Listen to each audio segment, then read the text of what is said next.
patsientidega suheldes, kui vasaid kukkus ja ma pidin kempsuse jooksma, et müüa nii-öelda neid sisseostetud koormaid, siis ma sain aru, et ma pean valima, et kas ma olen ettevõtja või ma olen nii-öelda psühholoog. Ma ükskord helistasin Norrasse, küsisin äripartneri käest, kuule, otsi kohe välja, kas keegi tahab jalatsivabrikut osta. Ta ütles ei. Vaata need inimesed, kes jalatsivabrikut tahavad, need on juba ammu kinnistes haiglates. Ja tegelikult me COVID-i aastal tegime läbi 1,5-kordse kasvu, et ettevõte kasvas väga jõudsalt sellel hetkel.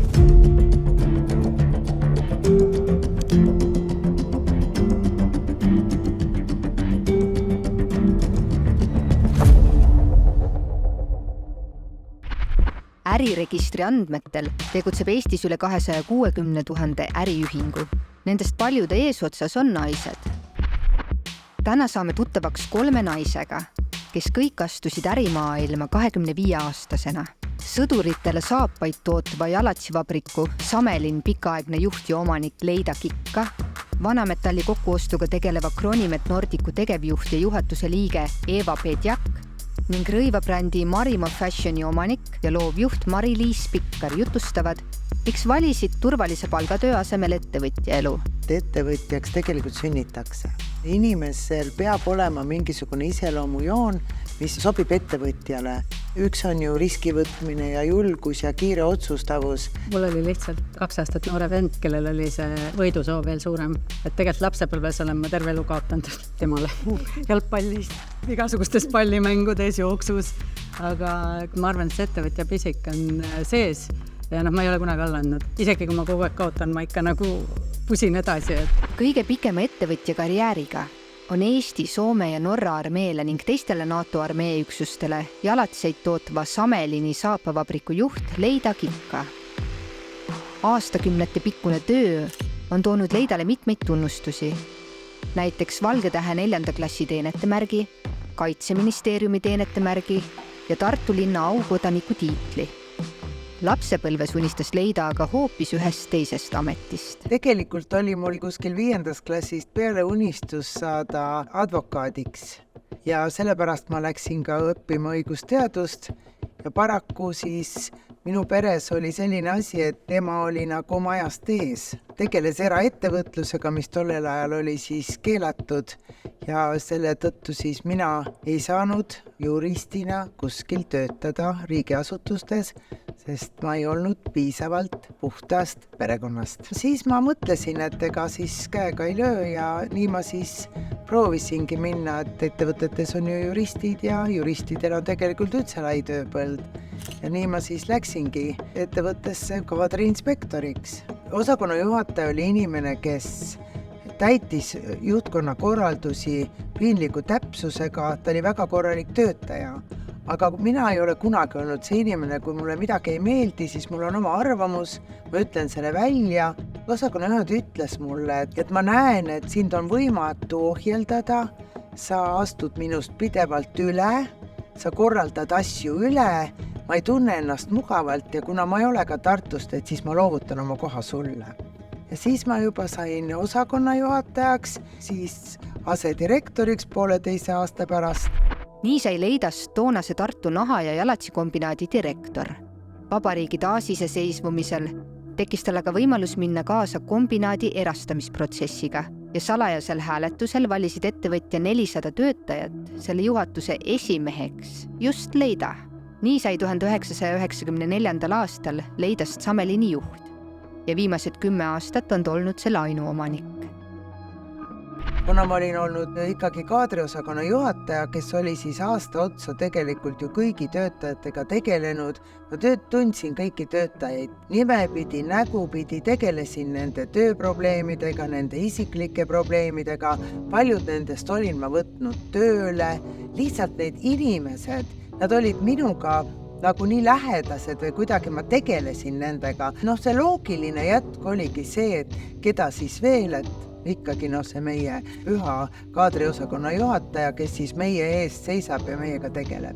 Täna juhib Leida ettevõtet, mille partnerite hulka on lisaks NATO-le kuulunud sellised brändid nagu San Marco, Dr. Martens ja Rossignol. eks see kõige uhkem on see, et sellelt Nõukogude kirsalt hüppe maailma tipptasemel Corrotex matka saapale, kus see pani silmad särama, kui me selle esimese partii neid Corrotex matka saapaid itaallastele valmis saime ja need rekad hakkasid minema sinna Itaalia poole, siis itaallased kinkisid tervele ettevõtte inimestele ühe paari Corrotex matka saapaid. Eeva Pedjak juhib metalliäri ning tema alluvuses töötab igapäevaselt 50 inimest. Tema üks suur eesmärk on parandada pahatihti kahtlaseks peetava vanametalliäri mainet. See valdkond, vanametall on selline, mis ükskõik kellele sa ütled, siis kohe assotsieerub mingisuguse pätinduse, kaevulukkide ülesvõtmise või kaablite varastamisega. Kuna minu vend on finantsjuht ja me oleme nagu pereettevõte, siis me otsustasime, et me teeme nagu ka samamoodi kõike ausalt. Et see, mis on 90-ndate nagu vanametalli taust, et meie sellega nagu kaasa ei lähe. Ja kunagi oli meil üks maksuameti nagu juhtum, et osad ettevõtted, kellelt me materjali ossime, ei maksnud käibemaksu nii-öelda riigile tagasi ja siis tuldi kohe meie vastu. Käisin mitu korda maksuametis ja siis see maksuametnik küsis mu käest, et Eeva, miks sa töötad selles valdkonnas nende pättidega? Et me ei saagi nagu mingit teist otsust teha, me niikuinii nõuame teid selle välja. Maailma kontekstis on rohepööre ja kõik see on toonud meie valdkonna oluliselt nagu paremasse valgusesse, et siis sa saad nagu sellest nagu kõva häälega rääkida. Kui Eeva abikaasa ja vend lõid 2000. aastal Jõgeval pereettevõtte Eesti Metall, mis hakkas tegelema värvilise ja vanametalli kokkuostuga, töötas naine hoopis kliinilise psühholoogina. Peagi hakkas aga ka tema tundma tõmmet hoopis ettevõtluse suunas. Elus on palju selliseid kahtlaseid hetki, kus pead otsustama ühe või teise vahel ja kui me alustasime, siis me olime väga väiksed. Kui ma esimestel tegevusaastatel läksin Paldiski sadamasse, kus siis Emex, tänane Kuusakoskis, laadis oma 40 000 tonnist vanametalli laeva ja siis ma mõtlesin, et kunagi ma tahan ka selliseid koguseid nagu teha. Ja meie siis Jõgeva linnas tegime oma pisikesi 2000 tonni kuus. Tänaseks me oleme ikkagi kasvanud Baltimaade üheks suurimaks vanametalli tegijaks. Me ei ole ju ainult Eestis, et meil on ettevõtted ju ka Lätis ja Soomes ja me oleme nagu laadinud laevu väga erinevatest sadamatest, isegi Venezuelast. 2008. aastast kuulub ettevõtte rahvusvahelisse Cronimet Gruppi. Just siis vahetas Eeva abikaasaga kohad ja võttis ettevõtte juhtimise üle. Ma arvan, et algul aastatel ma ei maganud esimesed, nädal aega ennem, kui ma pidin kellegi lahti laskma. Sest seda on alati raske teha. Sa ise ka nagu ju tegelikult ei tea seda nagu tulemust, et kas sellest nagu lõpuks on kasu või sellest ei ole kasu, et kas sa suudad niimoodi selle ettevõtte päästa. Kui sul on rohkem kogemus, siis mul on vahest selline tunne, et ma isegi teen mõnele inimesele nagu teene, et kui ta on nii vales rollis, ta tunneb ennast hästi ebamugavalt. Et siis tegelikult sa annad ta mingil määral nagu vabaks, et ta saab teha midagi muud. Eeva ei salga, et vanametall on tema kirg. Ma nii õudselt armastan suuri laevu ja seda metalli, et iga kord vahest, kui keegi küsib, et kuidas sa seda teed, siis ma arvan, et sa oled kasvanud, et kui sa 25-aastaselt nagu iga päev sellega tegeled, et siis sa leiad sellest töös nagu seda kirge. Ja ükskõik, kus ma maailmas reisin, siis pole kordagi kohta, kus ma ei näeks mingit vanametalliplatsi või ei näeks, mis nad on nagu paremini teinud kui meie või mis neil on nagu see arenguruum veel. Ma mäletan ühte juhtumit, see oli aastal 2004, me ei olnud ühtegi eksporti teinud ja meil tekkis väga keeruline olukord, kus me müüsime kõik oma kogutud metalli Kuusakoskisse. Ja mingil hetkel Kuusakosk ütles, et ta kas ostab meid ära või nad meilt ühtegi kilo rohkem ei osta ja me pidime hakkama leidma võimalusi eksportida. Ja siis ma helistasin suvalistesse kohtadesse, saatsin mingeid e-maile, et täiesti juhuslikult ühe tuttava kaudu sain ma paari sakslase kontaktid ja ma lihtsalt helistasin talle ja ütlesin, et ma olen nagu järgmise nädala teisipäeval Münchenis kell 9 ja palun, tule mulle vastu. Ja need sakslased juhtusid olema sellised korrektsed nagu ärimehed ja ta reaalselt tuli lennujaama nagu vastu ja sellest kasvas väga suur partnerlus ja esimene nii-öelda eksport. Aga ta oleks võinud ka lihtsalt ju tulemata jätta ja jätta mind sinna Müncheni lennujaama oma müümata nagu metalliga. Vanametallisektoris on see hea, et keskkonnanõudeid on karmistatud ja neid järjest rohkem nagu jälgitakse. Et ma arvan, et varasematel aastatel oli palju rohkem seda segadust ja reegleid, mis olid ebaselged, aga mingil määral see aitas ettevõtlusele kaasa. Mari-Liis on hakkama saanud millegagi, mille üle võiks uhkust tunda kõik Eesti moeloojad. Ta ekspordib rõivaid 21 riiki üle maailma. Covid-pandeemia ajal töötas ta oma meeskonnaga välja kapselgarderoobi lahenduse, mille abil vähendada arutut riiete ületarbimist. Lisaks pakub ta ülemaailmse Made to Measure teenust, kus koos meeskonnaga võetakse veebikõne vahendusel kliendi mõõdud ja õmmeldakse valmis just tema kehale vastav rõivas. Mul ema ja isa olid ka ettevõtjad, kui ma olin laps.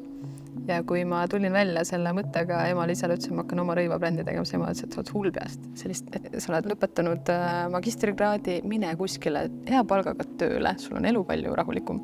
Aga mul oli see jonnekus, et ei, ma tahan teha ja ma ei võtnud seda üldse tõsiselt, et see on raske.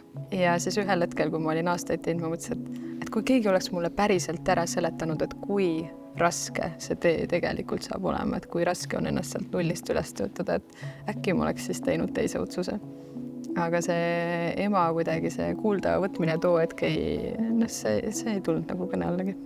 See siht oli mul algusest peale, et ma tahan teha väga kvaliteetset rõivast, et ma ei taha kindlasti anda toote kvaliteedis alla, et ma saaksin müüa seda toodet odavamalt, et pigem on just olnud see siht vastupidine. Selle kõige kallima luksustoote, mida me täna teeme, olen ma valinud sellepärast, et ma saaksin meie töötajatele maksta ausat palka, et meil on kindlasti selle sektori kõrgem palk hetkel Eestis, et me saaksime teha seda eetiliselt ja läbipaistvalt seda kõike, sest et moesektor on hästi tegelikult tuntud selle poolest, et kasutatakse lapstööjõudu, keegi täpselt ei tea, kus see toode on toodetud ja nii edasi. Me toodame vanalinnas oma ateljees koha peal.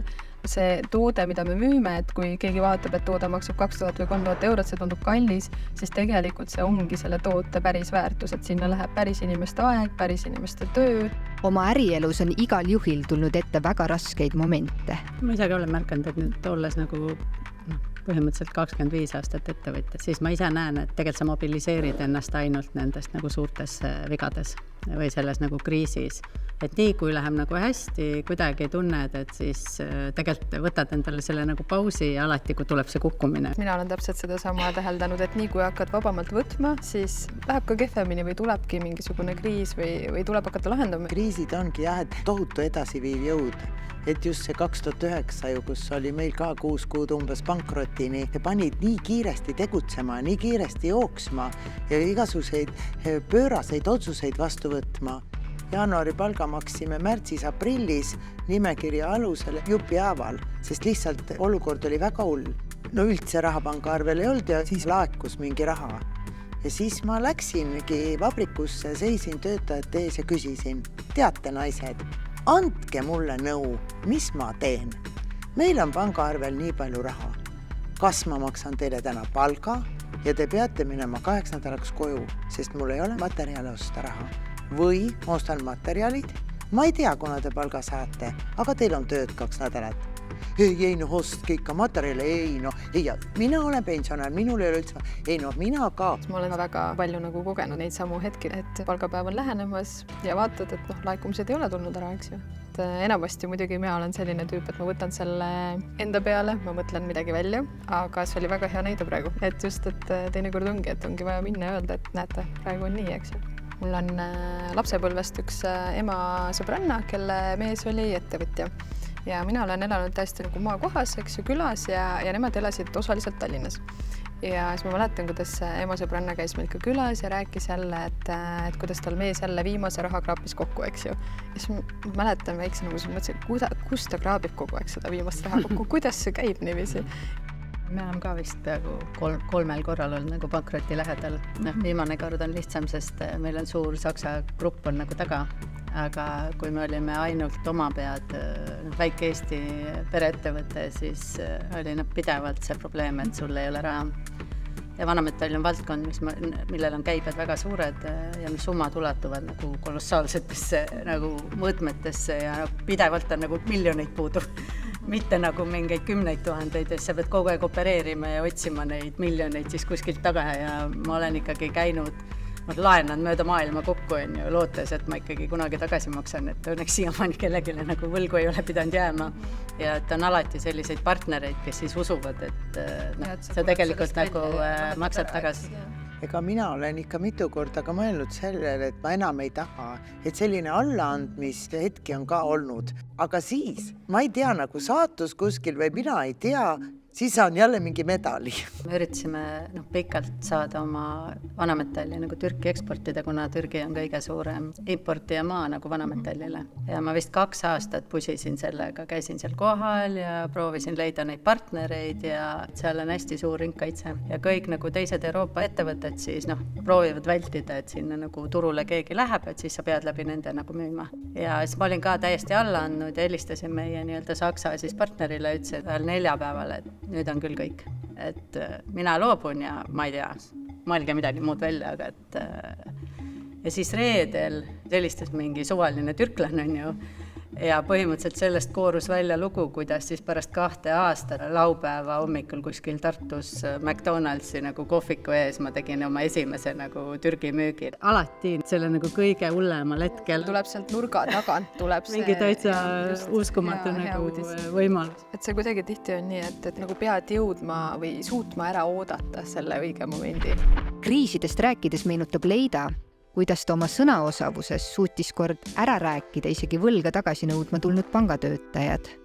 2009, kui pank tuli lausa 2 inimesega, et nemad tulevad meile külla ja siis minu finantsdirektor siis tegelikult treenis mind 2 päeva, et ma käib pangaga vastavalt käituks ja ei läheks endast välja ja kuulaks kõik nad ära ja hoiaks ennast vaos.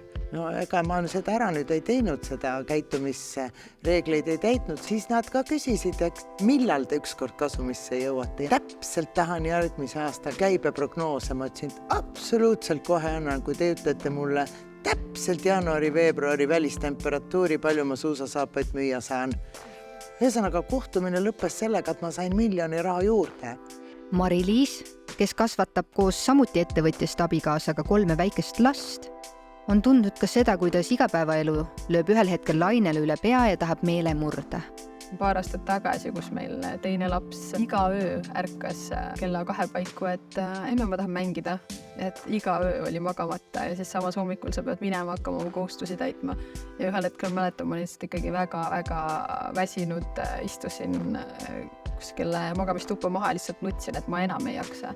Ja siis jällegi sa võtad ennast kokku, lähed edasi, eks. Kui ma ettevõtet alustasin, ma olin 25 aastane, et siis ma tundsin küll, et ikkagi kui ma läksin nagu meesterahvastega kohtuma, et siis ma panin kindlasti pintsaku selga ja kontsa alla ja kui ma muidu ei meigi, siis ma ikkagi meikisin ka. Aga täna ma seda selles kontekstis enam ei tunne, et ma olen küll mingitel momentidel tunnetanud juhina, et on olnud harjumus teatud mõttes, et juht on meesterahvas, aga ma olen sellest kuidagi nagu lahti lasknud, et ma tean oma väärtust. Aastatega on naised läbi oma kogemuste saanud ärimaastikult tugevateks tegijateks. Loobumismõtteid neist keegi ei mõlguta ja juba saadud kogemust millegi muu vastu ei vahetaks. Pigem mõeldakse sellele, kuidas muutuvas maailmas veel ägedamalt edasi minna.